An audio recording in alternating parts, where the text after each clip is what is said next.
Hello students, मैं अंजलि पयाल स्वागत करती हूँ आपका आईसीटी वर्चुअल क्लासरूम देहरादून से। कैसे हैं आप सब लोग? उम्मीद करती हूँ आप सब लोग अच्छे होंगे और अपनी लाइफ में बहुत बेहतर कुछ कर रहे होंगे। आज हम बात कर रहे हैं क्लास 12 की केमिस्ट्री की और सेकंड चैप्टर आप लोगों का चल रहा है इलेक्ट्रोकेमिस्ट्री, वैद्युत रसायन की हम लोग बात कर रहे हैं यहाँ पर, जिसमें कि हम मोलर चालकता पर बात कर रहे थे। उसी को आज आगे कंटिन्यू करेंगे। तो मोलर चालकता में कुछ चीजें आप लोगों ने यहाँ पर देख ली थी। एक न्यूमेरिकल मैंने आपको होमवर्क में दिया था, वो आप लोगों ने किया होगा।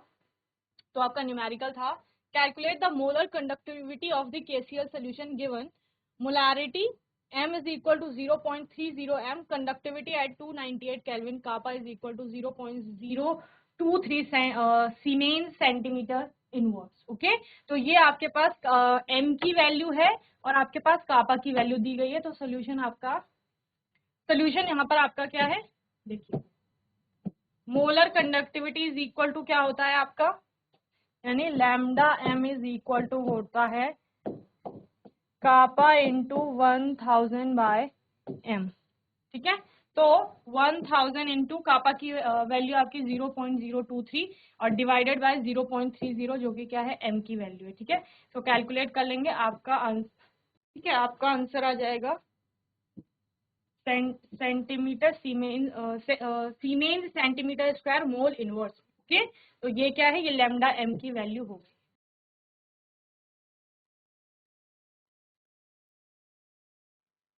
चलिए एक और न्यूमेरिकल है, conductivity of 0.02 m solution of KCl at 298 kelvin is 0.0248 siemens centimetre inverse, calculate the molar conductivity. ठीक है, यहाँ पर आपको कंडक्टिविटी दी गई है और मोलर कंडक्टिविटी आपको निकालनी है। ठीक है ना, यानी कि कापा की वैल्यू दी गई है, आपको क्या निकालना है यहाँ पर, लैम्डा एम जो आपका लैम्डा एम है वो निकालना है। ठीक है, तो वही फॉर्मूला आप लोग यहाँ पर भी लगाएंगे जो आपने पहले लगाया था। ठीक है, 1000 into kappa divided by M, so 1000 into 0.0248 divided by 0.20। चलिए अब जो चीजें आपने कल जहां पर छोड़ी थी वहीं से आगे हम लोग कंटिन्यू करते हैं। कहां पर छोड़ी थी, आपने बोला हम मोलर चालकता की बात कर रहे हैं और मोलर चालकता में आप दुर्बल वैद्युत अपघट्य की बात कर रहे थे, साथ साथ प्रबल वैद्युत अपघट्य की भी बात कर रहे हैं। हमने बोला अगर हम सांद्रता कम करते हैं, इससे पहले हमने चालकता की बात की थी कि सांद्रता कम करने पर, सांद्रता कम करने का मतलब क्या है, तनु बना रहे हैं आप विलयन को। ठीक है, तो तनुता बढ़ा रहे हैं, उसमें आयतन बढ़ेगा, है ना, सिंपल सी बात है।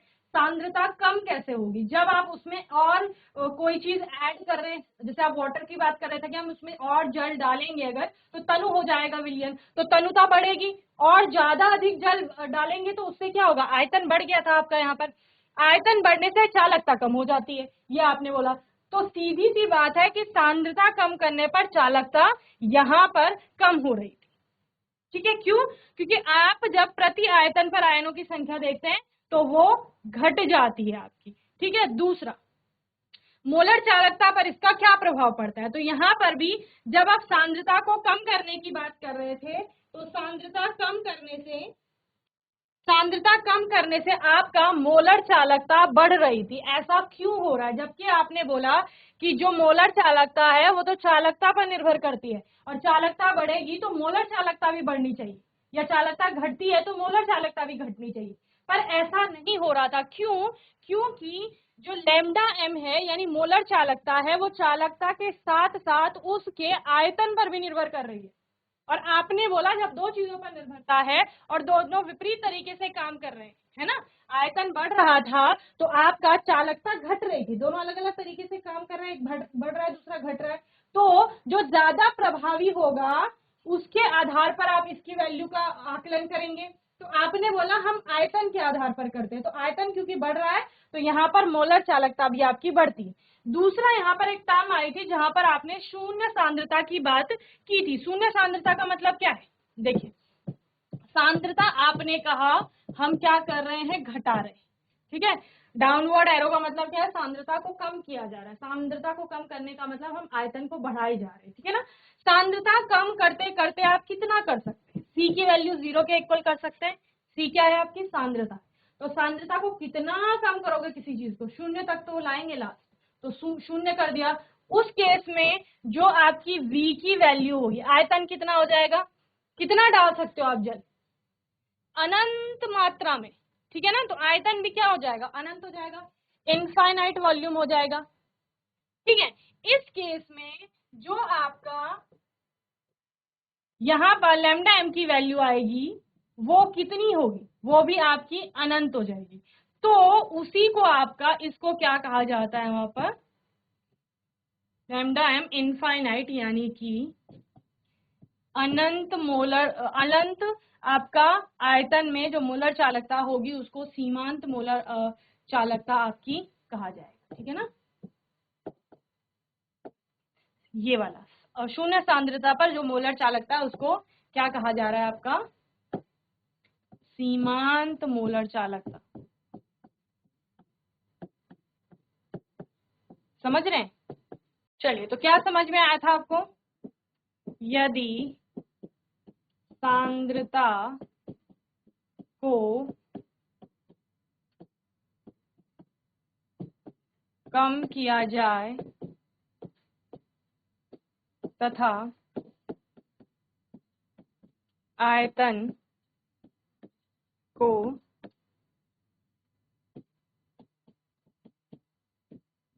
बढ़ाया जाए तो लैम्डा एम का मान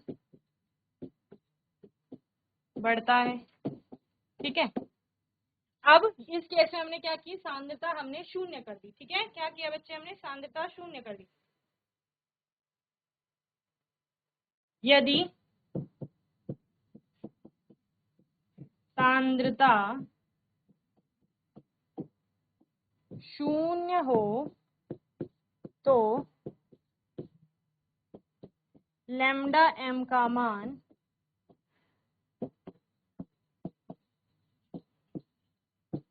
अधिकतम होता है। बोलो, यदि सांद्रता शून्य है तो लैम्डा का एम का मान क्या हो जाएगा, अधिकतम हो जाएगा। और जो मोलर चालकता होगी उसके मान को यहाँ पर क्या कहा जाएगा, आपका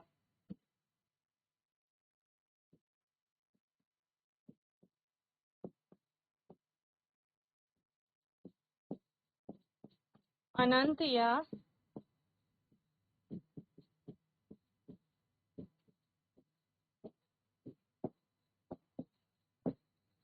सीमांत मोलर चालकता कहते हैं, ठीक है।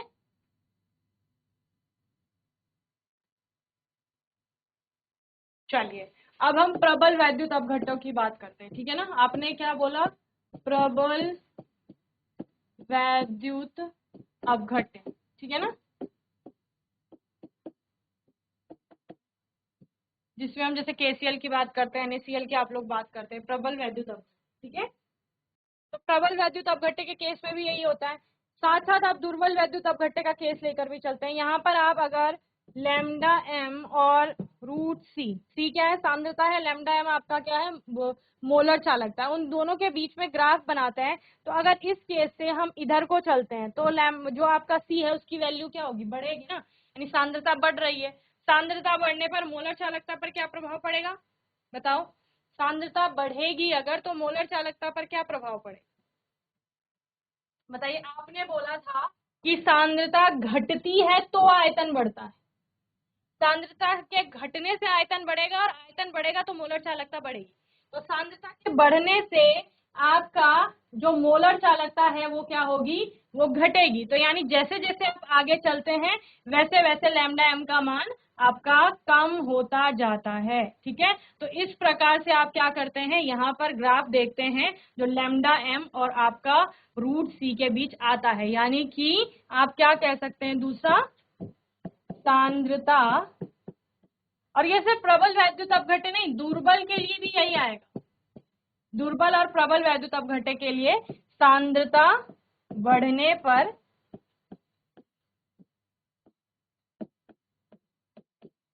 मोलर चालकता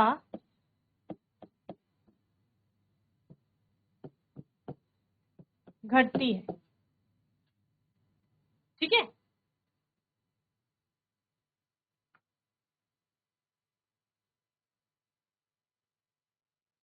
ठीक है। और जो ये आपने यहाँ पर मोलर कंडक्टिविटी जो ये बताई थी, सीमांत मोलर कंडक्टिविटी या लिमिटिंग लिमिटिंग मोलर कंडक्टिविटी कहा जाता है, लैम्डा एम इनफाइनाइट के रूप में हम इसे देखते हैं। ठीक है। और इसी के लिए कोलराउस ने एक लॉ दिया था जिसको कोलराउस का नियम भी कहा जाता है। ठीक है, क्या कहा जाता है? कोलराउस का नियम।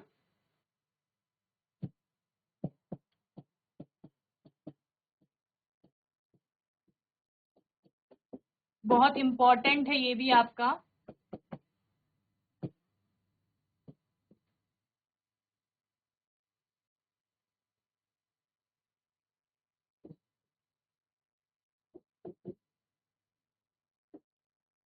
ठीक है।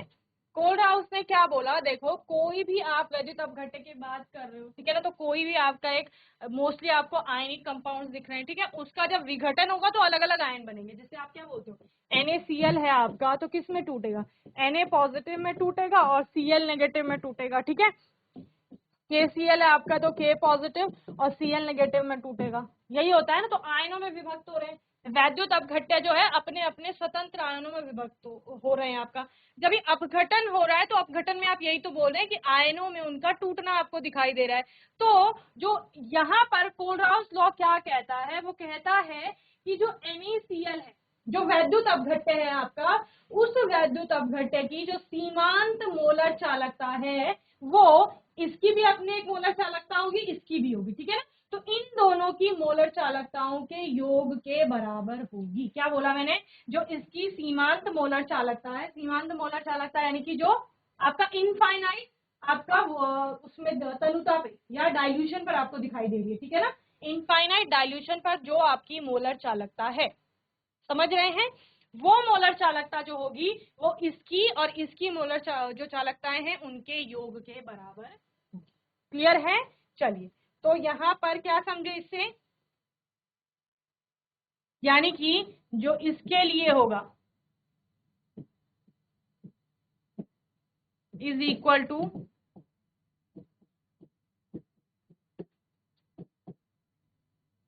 ओके, ये इसका loss.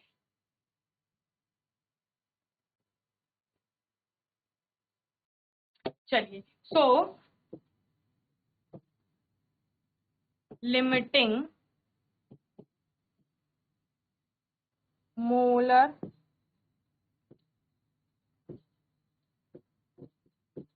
conductivity of an electrolyte of an electrolyte is equal to the sum of equal to the sum of the individual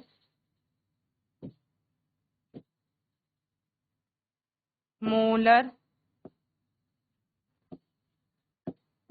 conductivities of the cation and anion of the cations and anions that make make up the electrolyte।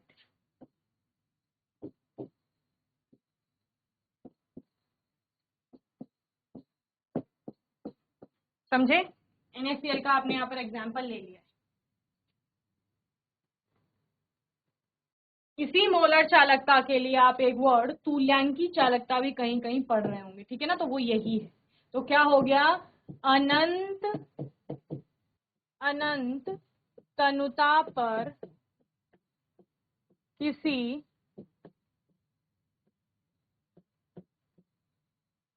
वैद्युत अपघट्य की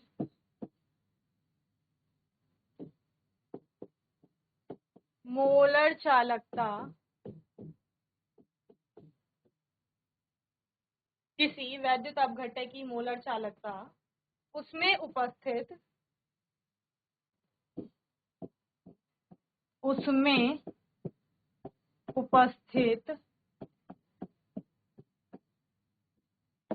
धनायनों तथा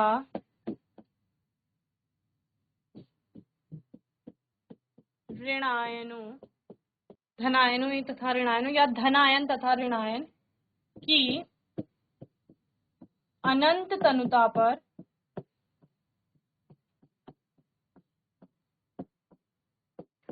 molar चालकताओं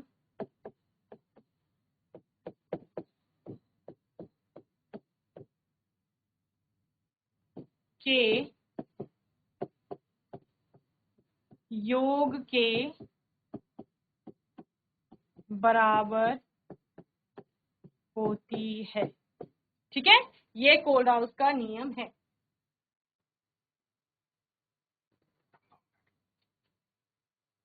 यानी अगर वैद्युत अपघट्य की अनंत तनुता पर molar चालकता को आप डेल्टा एम इनफाइनाइट से दिखा रहे हैं, तो इसकी वैल्यू जो होगी उस जो आपका वैद्युत अपघट्य है उसमें जो जो आयन उपस्थित है, धनायन और ऋणायन जो जो उपस्थित है, सपोज एक्स डेल्टा ये धनायन के लिए है, इसका जो मोलर चालकता हो, अनंत तनुता समझ रहे हैं ना, अनंत तनुता यानी जो आपने डाइल्यूशन कर दिया है उसका, और इनफाइनाइट डाइल्यूशन कर दिया है, और वहां पर जो मोलर चालकता होगी उसी को आप सीमांत मोलर चालकता भी कह सकते हैं।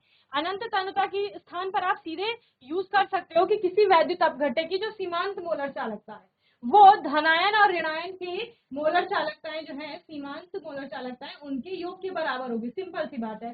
तो यानी ये धनायन की सीमांत मोलर चालकता है, ये आपके इसके, और ये आपकी किसकी है, वाई जो ऋणायन है उसकी मोलर चालकता है।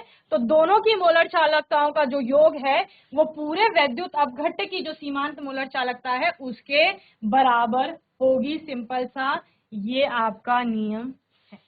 ठीक है ना। तो ये हो गया वैद्युत अपघट्य की मोलर चालकता।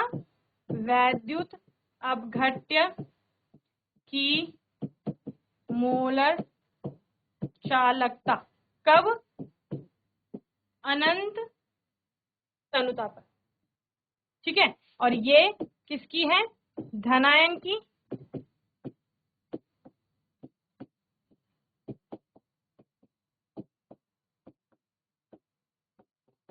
और ये किसकी है आपकी,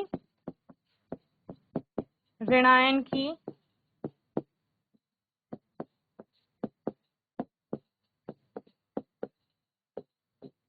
मोलर चार्ज। ठीक है, नोट करिए।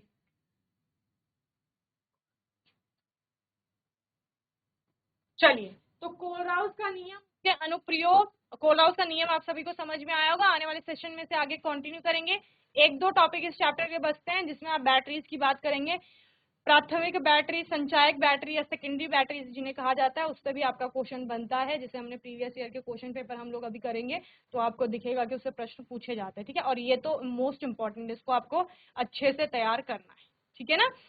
और तब तक के लिए ICT वर्चुअल क्लासरूम से जुड़ने के लिए धन्यवाद।